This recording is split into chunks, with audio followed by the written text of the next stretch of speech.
church family. Ended up falling off the Bible train. Y'all better get your brother back on here. We are back on the Bible train today. This is going to be day 21. Even though today we're on day 22, we're starting off Genesis 27 through 29. If anybody is not on the train, let's get back on the train and keep it going for the glory of God. Genesis chapter 27. Chapter 27. Now it came to pass, when Isaac was old, and his eyes were so dim that he could not see, that he called Esau his older son, and said to him, My son. And he answered him, Here I am. Then he said, Behold, now I am old. I do not know the day of my death. Now therefore please take your weapons, your quiver, and your bow, and go out to the field, and hunt game for me, and make me savory food, such as I love, and bring it to me, that I may eat, that my soul may bless you before I die. Now Rebekah was listening when Isaac spoke to Esau his son, and Esau went to the field to hunt game, and to bring it. So Rebekah spoke to Jacob her son, saying, Indeed I heard your father speak to Esau your brother, saying, Bring me game, and make savory food for me, that I may eat it, and bless you in the presence of the Lord, before my death. Now therefore, my son, obey my voice according to what I command you. Go now to the flock, and bring me from there 2 choice kids of the goats, and I will make savory food from them for your father, such as he loves. Then you shall take it to your father, that he may eat it, and that he may bless you before his death. And Jacob said to Rebekah his mother, Look, Esau my brother is a hairy man, and I am a smooth-skinned man. Perhaps my father will feel me, and I shall seem to be a deceiver to him, and I shall bring a curse on myself, and not a blessing. But his mother said to him, Let your curse be on me, my son. Only obey my voice, and go, get them for me. And he went and got them, and brought them to his mother, and his mother made savory food, such as his father loved. Then Rebekah took the choice clothes of her elder son Esau, which were with her in the house, and put them on Jacob her younger son. And she put the skins of the kids of the goats on his hands, and on the smooth part of his neck. Then she gave the savory food and the bread which she had prepared into the hand of her son Jacob. So he went to his father, and said, My father.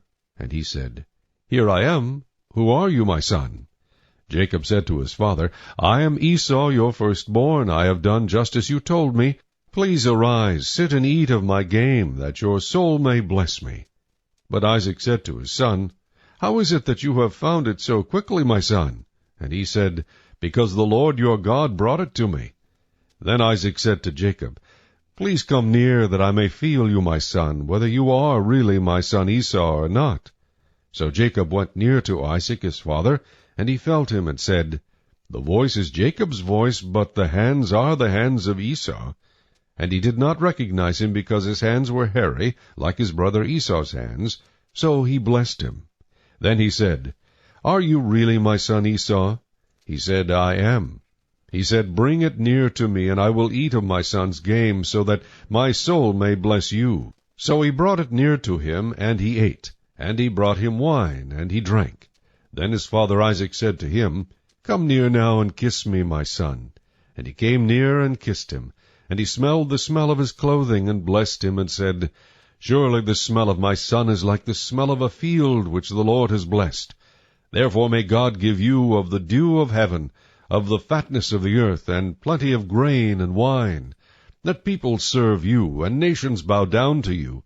Be master over your brethren, and let your mother's sons bow down to you. Cursed be every one who curses you, and blessed be those who bless you. Now it happened, as soon as Isaac had finished blessing Jacob, and Jacob had scarcely gone out from the presence of Isaac his father, that Esau his brother came in from his hunting. He also had made savory food, and brought it to his father, and said to his father, Let my father arise and eat of his son's game, that your soul may bless me. And his father Isaac said to him, Who are you? So he said, I am your son, your firstborn, Esau. Then Isaac trembled exceedingly, and said, Who? Where is the one who hunted game and brought it to me? I ate all of it before you came, and I have blessed him, and indeed he shall be blessed. When Esau heard the words of his father, he cried with an exceedingly great and bitter cry, and said to his father, Bless me, me also, O my father. But he said, Your brother came with deceit, and has taken away your blessing. And Esau said, Is he not rightly named Jacob? For he has supplanted me these 2 times. He took away my birthright, and now look, he has taken away my blessing. And he said, Have you not reserved a blessing for me? Then Isaac answered and said to Esau, Indeed, I have made him your master, and all his brethren I have given to him as servants. With grain and wine I have sustained him. What shall I do now for you, my son? And Esau said to his father, Have you only one blessing, my father? Bless me also, O my father.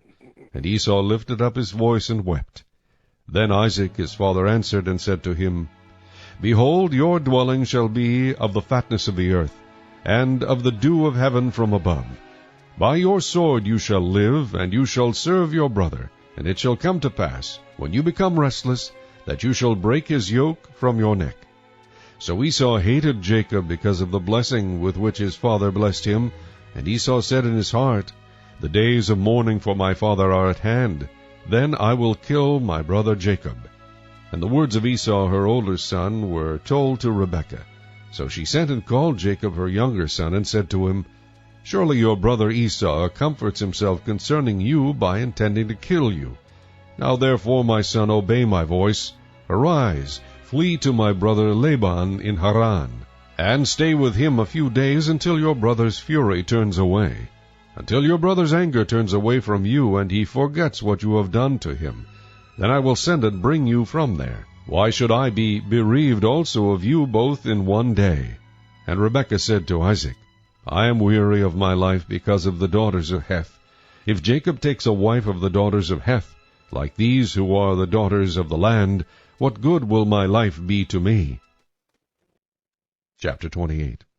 Then Isaac called Jacob, and blessed him, and charged him, and said to him, You shall not take a wife from the daughters of Canaan. Arise, go to Padam Aram, to the house of Bethuel, your mother's father, and take yourself a wife from there of the daughters of Laban, your mother's brother. May God Almighty bless you, and make you fruitful, and multiply you, that you may be an assembly of peoples, and give you the blessing of Abraham, to you and your descendants with you, that you may inherit the land in which you are a stranger, which God gave to Abraham. So Isaac sent Jacob away, and he went to Paddan Aram, to Laban the son of Bethuel the Syrian, the brother of Rebekah, the mother of Jacob and Esau. Esau saw that Isaac had blessed Jacob, and sent him away to Paddan Aram to take himself a wife from there, and that as he blessed him he gave him a charge, saying, You shall not take a wife from the daughters of Canaan. And that Jacob had obeyed his father and his mother, and had gone to Paddan Aram. Also Esau saw that the daughters of Canaan did not please his father Isaac. So Esau went to Ishmael, and took Mahalath, the daughter of Ishmael, Abraham's son, the sister of Nebajoth, to be his wife in addition to the wives he had. Now Jacob went out from Beersheba, and went toward Haran. So he came to a certain place, and stayed there all night, because the sun had set. And he took one of the stones of that place, and put it at his head, and he lay down in that place to sleep. Then he dreamed, and behold, a ladder was set up on the earth, and its top reached to heaven. And there the angels of God were ascending and descending on it. And behold, the Lord stood above it, and said, I am the Lord God of Abraham your father, and the God of Isaac. The land on which you lie I will give to you and your descendants. Also your descendants shall be as the dust of the earth. You shall spread abroad to the west and the east, to the north and the south. And in you and in your seed all the families of the earth shall be blessed. Behold, I am with you, and will keep you wherever you go, and will bring you back to this land, for I will not leave you until I have done what I have spoken to you. Then Jacob awoke from his sleep, and said, Surely the Lord is in this place, and I did not know it. And he was afraid, and said, How awesome is this place! This is none other than the house of God, and this is the gate of heaven. Then Jacob rose early in the morning, and took the stone that he had put at his head, set it up as a pillar, and poured oil on top of it. And he called the name of that place Bethel, but the name of that city had been Luz previously. Then Jacob made a vow, saying, If God will be with me, and keep me in this way that I am going, and give me bread to eat and clothing to put on, so that I come back to my father's house in peace, then the Lord shall be my God. And this stone which I have set as a pillar shall be God's house. And of all that you give me I will surely give 1/10 to you. Chapter 29. So Jacob went on his journey, and came to the land of the people of the east. And he looked and saw a well in the field, and behold, there were 3 flocks of sheep lying by it, for out of that well they watered the flocks. A large stone was on the well's mouth.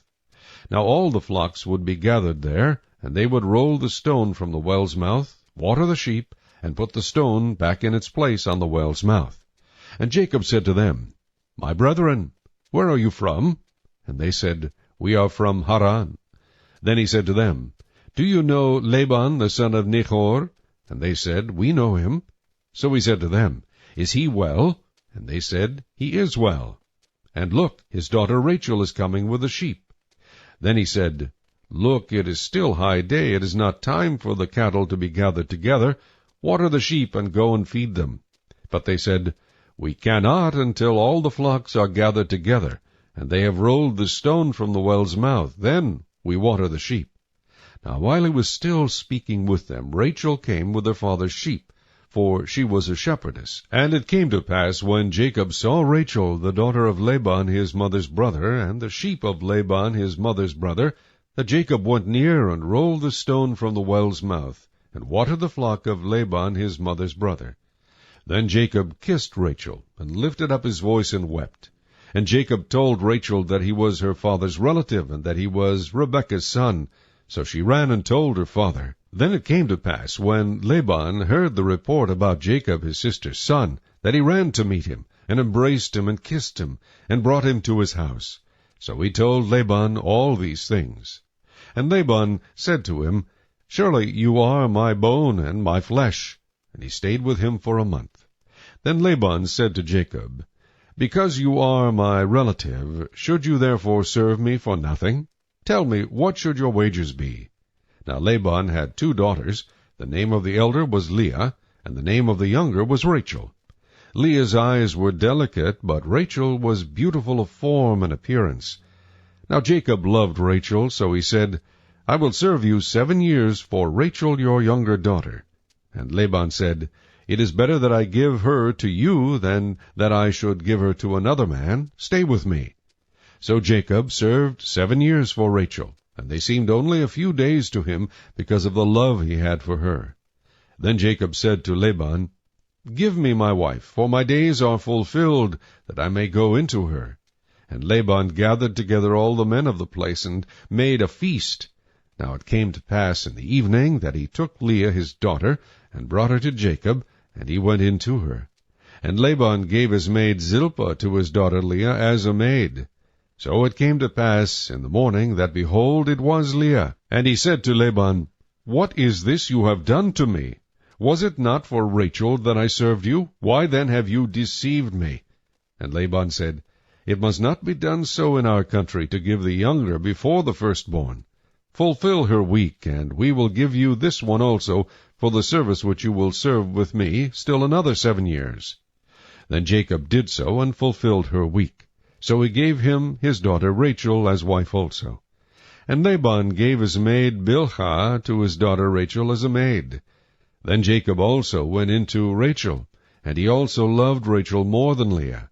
And he served with Laban still another 7 years. When the Lord saw that Leah was unloved, he opened her womb, but Rachel was barren. So Leah conceived and bore a son, and she called his name Reuben, for she said, The Lord has surely looked on my affliction, now therefore my husband will love me. Then she conceived again, and bore a son, and said, Because the Lord has heard that I am unloved, he has therefore given me this son also. And she called his name Simeon. She conceived again, and bore a son, and said, Now this time my husband will become attached to me, because I have borne him 3 sons. Therefore his name was called Levi. And she conceived again, and bore a son, and said, Now I will praise the Lord. Therefore she called his name Judah. Then she stopped bearing. Some powerful chapters there, chapters 27 through 29. I want to highlight one thing when Jacob, at the very end of his life, stands before Pharaoh in Egypt. He gives an account of his life, and he tells Pharaoh, and this is when Jacob is over 100 years old. He says, "Short and evil have been the days of my life." Imagine living over 100 years on this earth and to be able to summarize your life in one sentence. And that one sentence to say, "Short and evil have been the days of my life." As he begins this journey, he recognizes one thing, that he is not going to survive this without God. In chapter 28 of Genesis, we see the origin of the tithe, or the tenth. Tithe means tenth. Jacob realizes as he starts this journey with nothing that anything he acquires has to be from God. Therefore, as an acknowledgement that this came from God, he would give a tithe or a tenth back to God in honor of him. Ultimately, in this journey, Jacob is going to learn one important thing, that at the end, human effort is absolutely irrelevant if God's divine protection and blessing is not being poured out upon one's life. It's been an awesome section here. Look forward to digging further, starting at Genesis chapter 30 and 31 for the next day, family.